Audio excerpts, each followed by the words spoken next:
साजिदा का शौहर, जो कि एक दिहाड़ीदार मजदूर था, शादी के तकरीबन 20 साल बाद ही काम के दौरान एक हादसे में फौत हो गया। 4 बेटियों की मां होने के नाते साजिदा पर जिम्मेदारी भी सख्त थी और आजमाइश भी कड़ी, मगर इस इम्तहान की घड़ी में भी मजबूत आसाब की औरत ने हिम्मत ना हारी। घरों में बर्तन मांज कर तो कभी कपड़ों की सिलाई का काम करके जो भी हो सका किया। बाप का साया उठने के बाद उन्हें ममता की छांव में पालती रही। अब बेटियों का कद घर की दीवार से ऊंचा दिखाई देने लगा। साजिदा को उनकी शादी की फिक्र सताने लगी। एक दिन वो चारपाई पर लेटी इसी फिक्र में छत पे टिकटिकी बांधे सोच रही थी कि उसकी बड़ी बेटी जीनत ने कहा, अम्मा, छत की दराड़ में क्या तलाश कर रही हो? कुछ नहीं बेटा, सोच रही थी बाजी आसिया से कर्जे की बात करूं तेरी शादी के लिए। अम्मा, अभी जो ज़रूरी काम है वो तो कर ले, घर की मुरम्मत करवा पहले।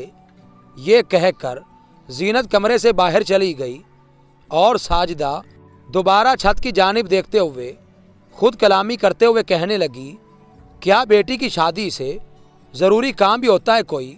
साजिदा ने जैसे तैसे पैसे जोड़कर बेटियों की शादी के इंतज़ामात बखूबी अंजाम दिए। 3 बेटियों की जिम्मेदारी जब सर से उतरी तो अब चौथी और आखिरी बेटी की शादी की फिक्र खाने लगी। जीनत एक दिन जब माँ से मिलने आई तो साजिदा ठीक तरह से घर का काम भी नहीं कर पा रही थी। कमज़ोरी इतनी थी कि हाथों की कपकपाहट से कभी कोई चीज़ हाथ से गिर जाती तो कभी कोई। अम्मा, क्या हो गया है? तू बिल्कुल ख्याल नहीं रखती अपना। हर वक्त हमारी फ़िक्र ने तेरी क्या हालत कर दी है। साजिदा मुस्कुरा दी, नहीं मेरी बच्ची, मैं ठीक हूँ। बिल आखिर सबसे छोटी बेटी भी अपने घर की होली। अब साजिदा अकेली रह गई। तन्हाई का ये एहसास जहाँ उसे चुभता वहीं बेटियों के सुख की लहर उसके दिल को राहत देती। साजिदा आज अपने बिस्तर पर ऐसे लेटी जैसे पूरी ज़िंदगी की थकान उतारने लगी है। उसे अपने शौहर की मौत से लेकर ज़िंदगी के वो तमाम मुश्किल लम्हात याद आने लगे जिनकी अजियत ने उसे मौत से पहले मार तो दिया था, मगर खुद की जिंदा लाश को वो मुआशरे की हर तलखी के आगे अपनी बेटियों की खातिर चलाती रही। माजी को याद करते करते उसकी आंखों से आंसू बहने लगे और फिर उन मोतियों को अपने सरहाने के हवाले करके सो गई।